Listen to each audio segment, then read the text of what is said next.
사람들은 누구나 예외 없이 복받기를 원하고 있습니다.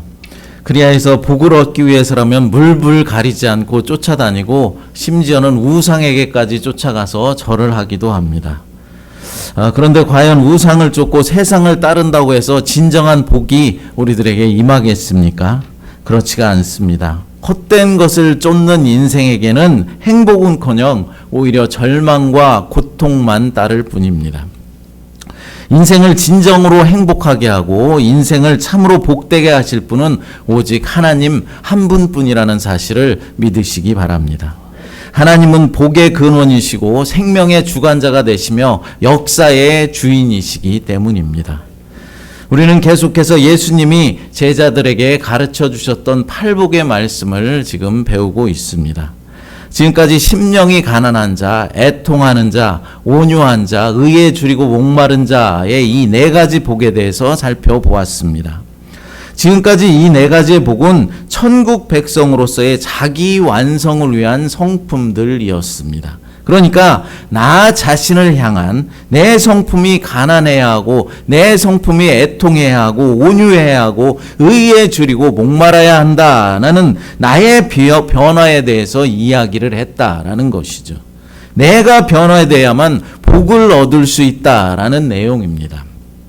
그런데 이제 제5복부터는 나 자신만을 위한 복이 아니라 다른 사람들, 그러니까 이웃에게 흘러가는 복에 관한 말씀을 하고 있습니다. 컵에 물이 차면은 흘러 넘치게 되듯이 좋은 나무가 아름다운 열매를 맺게 되듯이 이제 나에게 채워진 복들이 내게 있는 은혜가 나를 넘어서 이제 그것이 이웃에게 흘러 넘치게 된다라는 것이죠. 그러니까 나를 통해서 다른 사람들에게 복이 넘치고 은혜가 흘러가게 하려면은 중요한 것은 앞에 먼저 배운 네 가지 심령이 가난한 자, 애통하는 자, 온유한 자, 의에 줄이고 목마른 자가 되어야 한다라는 것입니다. 내가 먼저 하나님의 마음으로 주님의 은혜와 복으로 채워져 있다면 그 복은 그 은혜는 다른 사람들에게 자연스럽게 흘러 넘치게 되어서 우리는 복의 통로의 역할을 감당하게 되는 것입니다. 오늘 상고할 5번째 복이 바로 그런 복입니다. 5번째, 긍휼히 여기는 자가 복이 있다라고 말씀하고 있습니다. 7절 말씀을 다시 한번 읽어보겠습니다. 긍휼히 여기는 자는 복이 있나니 그들이 긍휼히 여김을 받을 것이며. 아멘. 긍휼히 여기는 사람은 어떤 사람을 말하는 것일까요? 바로 다른 사람을 자비롭게 대하고 그들을 위하여서 기도하는 것을 멈추지 않으며 그들에게 구체적인 도움을 주는 그런 사람을 말하는 것입니다. 바로 이 긍휼의 마음은 하나님의 성품 중에서 아주 중요한 성품 가운데 하나인데, 이 단어를 가장 기본적인 의미는 상대방이 한 일에 상응하는 대가를 해주는 것이 아니라, 그러니까 상대방이 한 일대로 그 대가를 지불해 주는 것이 아니라 그가 한 일에 상관이 없이 많은 자비와 사랑을 베풀어 주는 것을 말하는 것입니다. 그러므로 이 단어는 하나님이 죄인을 용서하시고 사랑하시는 것을 설명하는 데 매우 중요한 단어라는 것이죠. 여러분 한번 생각해 보십시오. 하나님의 긍휼이 조금만 부족했더라면 저와 여러분들이 구원에 이를 수 있겠습니까? 구원에 이르지 못할 뿐만 아니라 하나님의 심판받을 대상이 될 뿐입니다. 우리가 하나님의 자녀로서 바른 믿음으로 순종하면서 지금 살아가고 있느냐라는 것이죠. 하나님의 자녀답게 주님의 말씀에 순종하면서 주님의 이 복된 복음의 말씀을 전하며 제대로 전하며 그렇게 살아가지 못하고 있는 것이 우리들의 현실이다라는 것입니다. 아니, 오히려 주님의 뜻에 어긋난 말과 행동으로 오늘도 주님의 마음을 아프게 하는 것이 우리들의 모습입니다. 많은 교인들이 하나님을 믿으면서 착각하고 있는 것이 있습니다. 자신의 위치에 대해서 잘 모른다라는 것입니다. 이런 말을 하는 사람들이 있죠. 어떤 교회 갔더니 사람들이 인사도 잘 안 하고 반갑게 맞아주지도 않고 환영도 잘 안 해주더라. 내가 갔는데 전혀 환영하는 분위기가 아니라 교회의 전체적인 분위기를 보니까 너무나 냉랭하고 싸늘하더라. 이렇게 말하는 사람들이 있습니다. 여러분, 여러분이 우리 새마음교회 처음 오셨을 때는 어땠습니까? 오늘 처음 방문해 주신 분도 계신데 좀 어떠셨습니까? 우리 교회도 환영도 안 해주고 친절하게 대해주지도 않고 냉랭한 분위기였습니까? 물론 우리 교회가 새신자에게 친절을 베풀어 줘야 되고 또 예수님의 이름으로 그들을 환영해 줘야 되는 것은 당연한 일일 것입니다. 그러나 우리가 착각하지 말아야 하는 것이 있습니다. 우리가 교회에 나오는 것이 무엇 때문이냐라는 것이죠. 대접받으려고 나오는 것입니까? 나를 알아주고 열렬히 우리가 환영을 받아야 하는 것입니까? 아닙니다. 내가 대접을 받으러 나가는 곳이 교회가 아니라 내가 대접하려 나가는 곳이 바로 교회라는 곳입니다. 내가 서비스를 받으러 나오는 곳이 아니라 내가 서비스를 하러 나가는 곳이다 라는 사실입니다. 그런데 많은 사람들이 시험에 들고 상처를 입는 이유가 무엇이라고 말합니까? 목사님을 비롯한 사람들이 자신에게 서비스를 잘 해주지 않고 대접을 제대로 해주지 않는다라는 이유입니다. 마치 고급 레스토랑에 가서 가만히 앉아서 대접받기를 바라는 그런 사람처럼 말입니다. 그래서 현대의 교인들은 가만히 안락한 의자에 앉아서 예배라는 콘서트를 구경하는 구경꾼으로 전락한 것입니다. 하지만 여러분, 교회는 콘서트 홀이 아닙니다. 찬양 인도자의 찬양을 들으러 나오는 것이 아닙니다. 청년들의 찬양을 들으려고 나오는 것이 아니라는 말입니다. 내가 내 목소리로 하나님을 높이고 찬양해야 하는 것입니다. 제가 찬양을 인도하다 보면은 가끔 목이 좀 칼칼하고 아파서 찬양을 멈출 때가 있는데 그때 보면 찬양 소리가 전혀 들리지 않을 때가 있습니다. 무슨 말입니까? 여러분들이 찬양을 부르지 않고 듣고 있다라는 것입니다. 또 안내하신 분이 정신이 없어서 주보를 어쩌다가 전달해 주지 못할 때가 있습니다. 그러면은 자신이 와서 주보를 하나 주세요 하면서 받아가면 되는 거 아닙니까? 그런데 나는 주보도 안 주더라 하면서 삐지는 그런 사람이 있다라는 것이죠. 또 우리 교회는 매달 첫 주에 생일을 맞으신 분들을 이제 축하해 주면서 생일 축하를 하는데 어쩌다가 실수로 자신의 이름이 빠지기로도 하면은 큰일이 납니다. 난리가 납니다. 어떻게 내 이름을 빼놓을 수가 있느냐라는 것이죠. 이런 사람들의 생각이 다 무엇입니까? 교회에 서비스 받으러 온다라고 생각하는 것이죠. 대접받으러 온다라고 생각한다라는 것입니다. 그러나 여러분, 다시 한번 말씀드립니다. 교회는 누구에게 대접받으러 나오는 곳이 아닙니다. 하나님께 내가 서비스하러 나오는 곳이다라는 것이죠. 하나님을 찬양하고 예수 그리스도의 이름을 높이며 하나님을 예배해야 하는 것입니다. 뿐만 아니라 다른 사람들에게 가만히 앉아서 대접만 받으려고 하지 말고 먼저 내가 다른 성도들을 섬기시기 바랍니다. 그게 바른 성도의 모습이라는 것이죠. 그렇습니다, 여러분. 우리가 하나님을 믿는 것은 내가 하나님께 서비스 받으려고 하는 것이 아니라 내가 하나님을 서비스하는 일이다라는 사실을 분명하게 기억하시기 바랍니다. 우리는 이미 하나님으로부터 가장 좋은 것들, 가장 좋은 선물을 받았습니다. 죄와 허물로 죽을 수밖에 없는 나를 주님의 십자가 은혜로 살려주시고 주의 자녀 삼아주셨다라는 것이죠. 이것이 하나님이 우리를 향하신 긍휼의 마음이라는 것입니다. 우리의 행실과 믿음으로는 도저히 구원받을 수 없고 죽을 수밖에 없는 존재지만 하나님의 은혜로 우리에게 생명을 주신 것입니다. 만약 내가 한 일이나 내 행실로 구원이 정해진다면 저와 여러분 중에 과연 누가 구원에 이를 수 있겠습니까? 그러나 하나님은 나의 한 일이나 나의 행실을 보고 구원을 결정하시는 것이 아니라 내가 지금 예수 그리스도 안에 있느냐, 예수 그리스도 밖에 있느냐를 기준으로 우리의 구원을 결정하신다라는 사실입니다. 그러니까 하나님이 주신 구원이라는 선물을 나의 두 손을 내밀어서 받기만 하면 주의 자녀로 삼아 주신다라는 것입니다. 나의 행실이나 나의 노력, 나의 지혜나 나의 힘으로가 아니라 오직 하나님의 은혜로 우리가 주의 자녀가 되는 것입니다. 이것이 하나님의 긍휼의 마음입니다. 그렇다면 우리는 어떻게 해야 합니까? 우리도 다른 사람들을 대할 때 이 하나님의 긍휼의 마음으로 대해야 하는 것입니다. 상대방이 나에게 한 만큼만 그대로 해주면 된다라고 생각하지만 그것은 긍휼의 마음이 아닙니다. 예수님은 이웃들을 대할 때 매정하게 법대로 하지 말고 더 많은 사랑과 자비로 그들을 대해주라라고 말씀하셨습니다. 예수님 당시의 종교 지도자들은 이에는 이, 눈에는 눈이라는 율법의 적용을 가르쳐 주었습니다. 그러니까 다른 사람이 나의 일을 상하게 했으면 나도 똑같이 그 사람의 일을 상하게 하고, 내 눈을 다치게 했으면 나도 똑같이 그 사람의 눈을 다치게 해야 한다라고 가르쳤다라는 것이죠. 이것이 모세의 율법이었습니다. 율법을 지켜야 구원을 얻을 수 있고 사람은 율법을 지키기 위해서 태어났다라고 생각했기 때문입니다. 하지만 예수님의 가르침은 달랐습니다. 예수님은 율법이 사람을 위해서 있는 것이지 사람이 율법을 위해서 존재하는 것이 아니다라고 말씀하셨습니다. 하나님은 사람들을 억압하기 위해서 율법을 주신 것이 아니라 모두가 행복하고 자유롭게 살라고 율법을 주신 것입니다. 그러므로 율법에는 항상 예외가 있어야 하고 눈물이 있어야 하는 것입니다. 어떤 사람들은 항상 법대로만 하자라고 말하는 사람이 있습니다.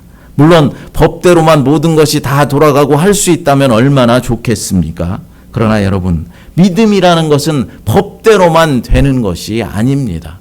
하나님의 은혜가 있어야 하는 것입니다. 법대로만 하자는 사람 또한 오피셜하게 따지자면 심판받을 대상일 뿐입니다. 여러분, 하나님은 여러 가지 성품들을 가지고 계시죠.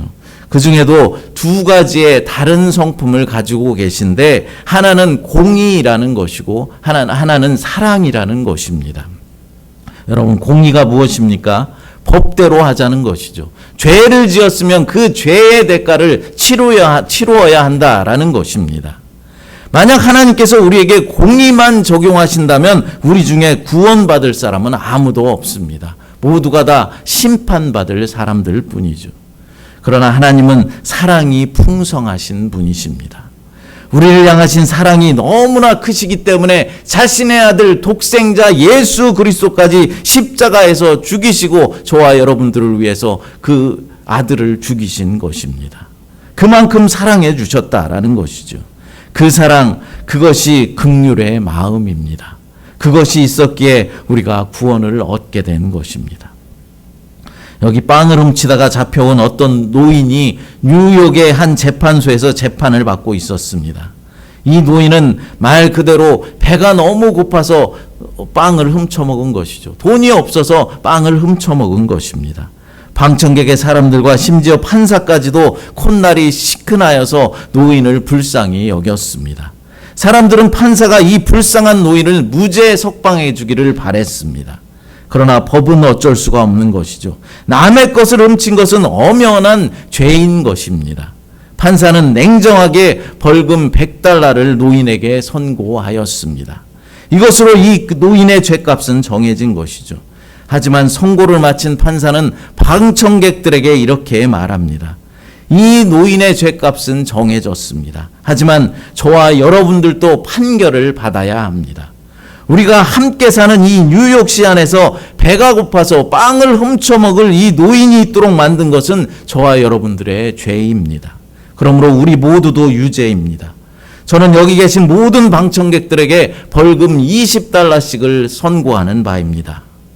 그리고 판사는 자기 모자를 벗어서 먼저 그 모자에게 $100를 넣고 방청객에게 돌렸습니다. 방청객들은 크게 감동하였고 자기 주머니를 털었죠. 곧 모자에는 많은 돈들이 모였습니다. 거친 돈 가운데 $100는 노인의 벌금으로 내고 나머지는 모두 다 불쌍한 노인에게 주었습니다.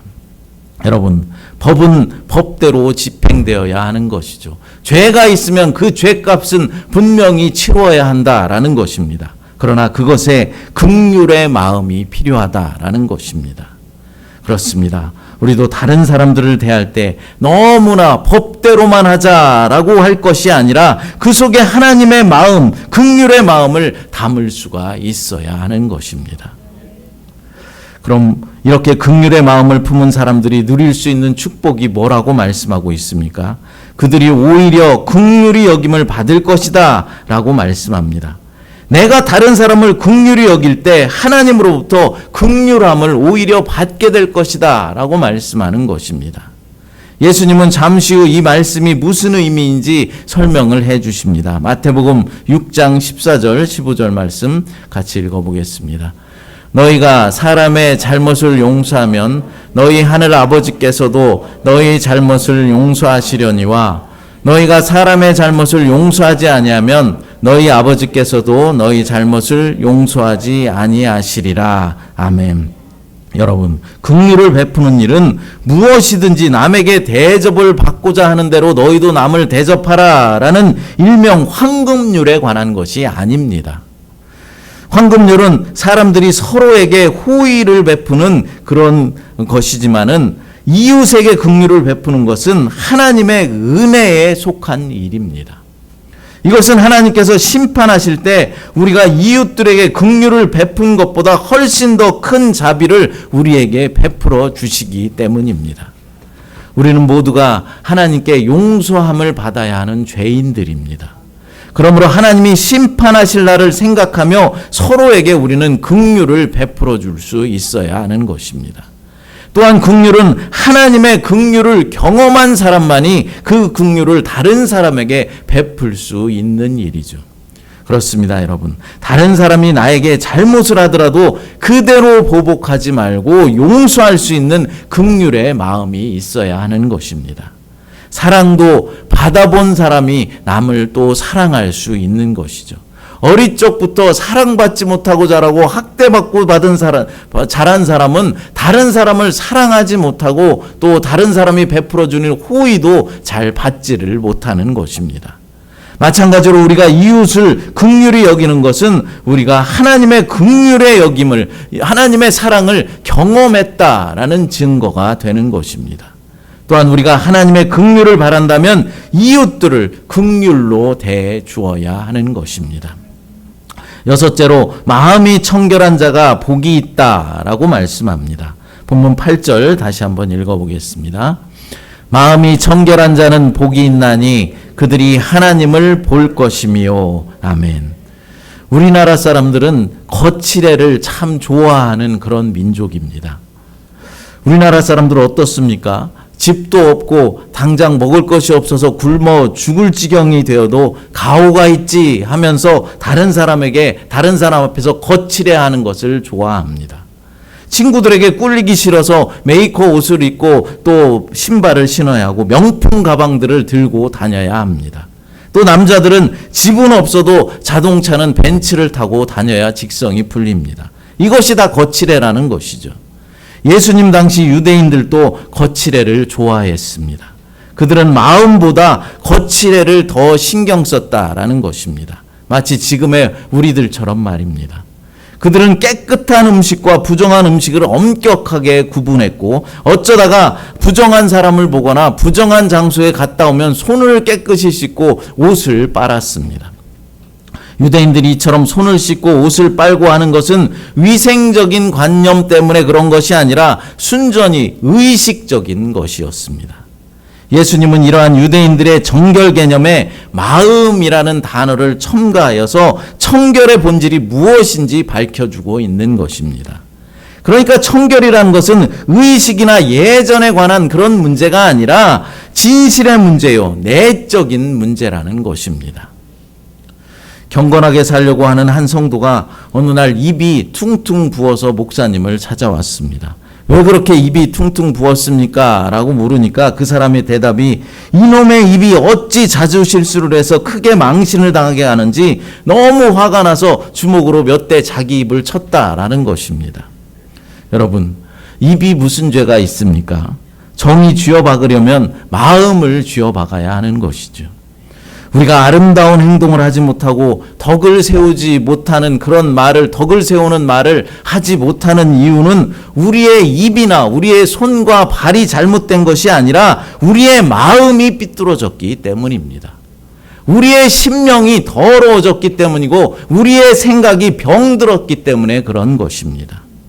그래서 예레미야 선지자는 내 마음의 악을 씻어버리라 라고 외쳤고, 솔로몬은 내 아들아 내 마음을 지켜라 라면서 권면하셨던 것입니다.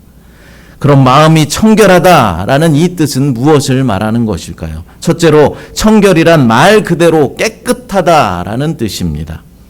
그러니까 더러워진 것들을 불로 태워 흔적도 없는 상태, 때 묻고 더러운 옷을 깨끗게 세탁하는 것처럼 그렇게 깨끗하게 만든 상태를 말하는 것이죠.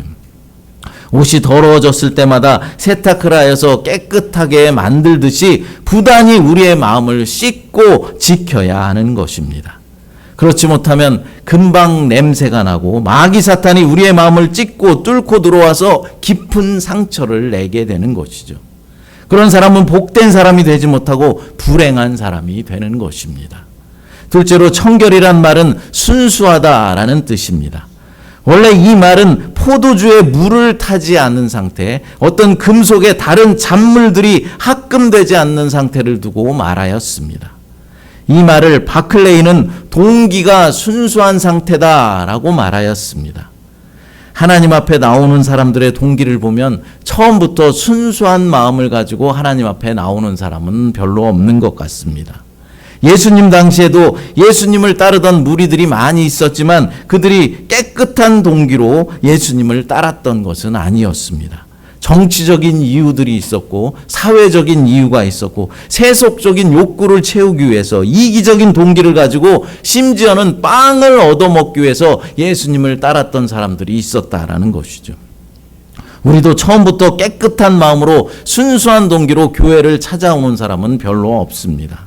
심심해서 그냥 재미로 교회를 찾아오는 사람들이 있고, 가족들이나 지인들, 친구들이 가자고 하니까 억지로 이제 교회에 나오는 사람들이 있습니다. 병 낫기를 바라며 나오고, 또 마음을 좀 수양해 보야겠다 해서 나오고, 어떤 사람들은 친구를 사귀려고, 남자분들은 여자를 좀 만나라고 교회를 나오는 사람이 있습니다. 문제는 이 그릇된 동기들이 깨어지고 씻기고 순수하게 되어야 하는데, 아직도, 그러니까 교회에 나온 지 오래되었어도 여전히 순수하지 못한 동기에 머물러서 사는 그리스도인들이 있다라는 것이죠. 우리는 기도 제목도 좀 순수해져야 할 필요가 있습니다. 기복주의의 기도를 뛰어넘어야 한다라는 것이죠.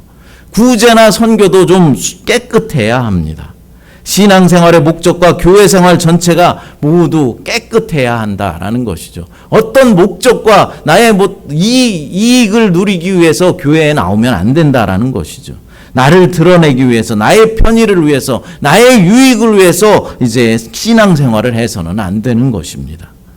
우리가 순수한 동기를 가지고 신앙생활을 하게 되면은 하나님이 보이는 것입니다. 그러나 그렇지 못하기 때문에 사람들이 먼저 보이고 명예가 보이고 이권이 보이고 자기 자신만 크게 보이는 것입니다. 심지어는 내 눈에 들보는 안 보이고 남의 눈에 티끌만 보게 되는 것이죠. 그래서 자기 가슴을 쳐야 할 손으로 다른 사람을 때리고 있고, 자기 죄를 회개할 입으로 남을 비난하고 있는 것입니다.